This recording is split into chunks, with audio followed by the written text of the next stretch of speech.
ಸಾರ್ವಜನಿಕರಲ್ಲಿ ವಿನಂತಿ. ಮತ್ತು ಮಂಚನಹಳ್ಳಿ ಪೊಲೀಸ್ ಠಾಣೆ ಅಲ್ಪಾಪುರದ ಹತ್ರ ಒಂದು ಆಕ್ಸಿಡೆಂಟ್ ಆಗುತ್ತೆ. ಆಕ್ಸಿಡೆಂಟ್ ಅಂದರೆ ಏನಾಗುತ್ತೆ, ಒಂದು ಸೈಡ್ಗೆ ಹೇಳ್ಕೊಂಡೋಗಿ ಒಂದು ಟೂ ವೀಲರ್ಗೆ ಡಿಕ್ಕಿಯಾಗಿ ಒಂದು ಮರಕ್ಕೆ ಡಿಕ್ಕಿಯಾಗಿರುತ್ತೆ. ಕಾರಣದಲ್ಲಿ ತುಂಬ ಜನ ಸೇರಿದ್ದಾರೆ. ಇವರು ಭಯಪಟ್ಟು ಏನು ಮಾಡಿರ್ತಾರೆ, ಅಲ್ಲಿಂದ ಹೊರಟೋಗಿರ್ತಾರೆ.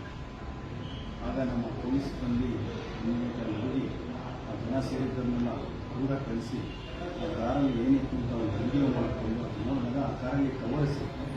ಆ ಕವರಲ್ಲಿ ಏನಿದೆ ಅಂತ ನಾವು ನೋಡಿಲ್ಲ. ಅವ್ರ ಕಡೆ ನಾವು ಓಪನ್ ಮಾಡಿಸಿ ಅವ್ರಿಗೆ ಕೊಡಪ್ಪ ಅಂತ ಹೇಳಿದ್ವಿ. ಓಪನ್ ಮಾಡಿದ್ವಿ. ನಿಮ್ಮ ಕಾರಲ್ಲಿ ಏನಾದರೂ ಬೆಲೆ ಬಾಳೋ ವಸ್ತು ಇತ್ತಾ? ಏನಿಲ್ಲ ಸರ್, ದುಡ್ಡು ಮಾತ್ರ ಇರ್ತೀನಿ. ಎಷ್ಟು ಅದು 60,000 ರೂಪಾಯಿ.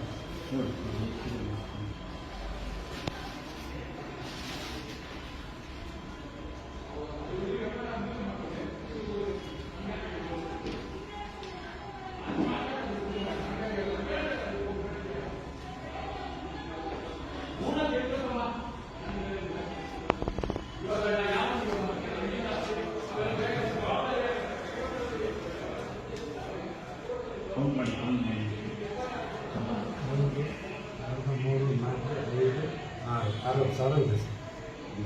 ಅದಕ್ಕೆ ಅದು ಓಪನ್ ಮಾಡಿ ವೇಟ್ ಮಾಡ್ತಾರೆ. ಅಷ್ಟು ಕೊಟ್ಟು ನಿಮಗೆ ಇತ್ತಾ? ಹೌದು ಸರ್.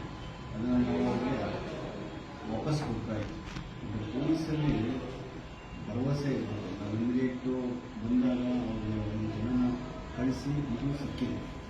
ಆ ಸಮಯದಲ್ಲಿ ನಾವು ಹೋಗಿಲ್ಲ ಅಂದರೆ ಇದು ಸಿಗ್ತಾ ಇಲ್ಲ. ಇದೇ ರೀತಿ ಆಕ್ಸಿಡೆಂಟ್ ಆದರೆ ಮೊದಲು ಯಾರೇ ಪಬ್ಲಿಕ್ಕು ಸಹ ಸಾರ್ವಜನಿಕರು ಸಹ ಅದು ಇರೋದು ಏನು ಮಾಡ್ತಾರೆ, ಪಬ್ಲಿಕ್ ಏನು ಮಾಡ್ತಾರೆ, ಅದ್ರಲ್ಲಿ ಏನಾದ್ರು ಸಿಗುತ್ತೆ ಅಂತ ಕೆಲವು ಕಳ್ಳಕಾಕ ಏನು ಮಾಡ್ತಾರೆ, ಹುಡುಕ್ತಾರೆ. ಆ ಪ್ರಾಣ ಅವ್ರಿಗೆ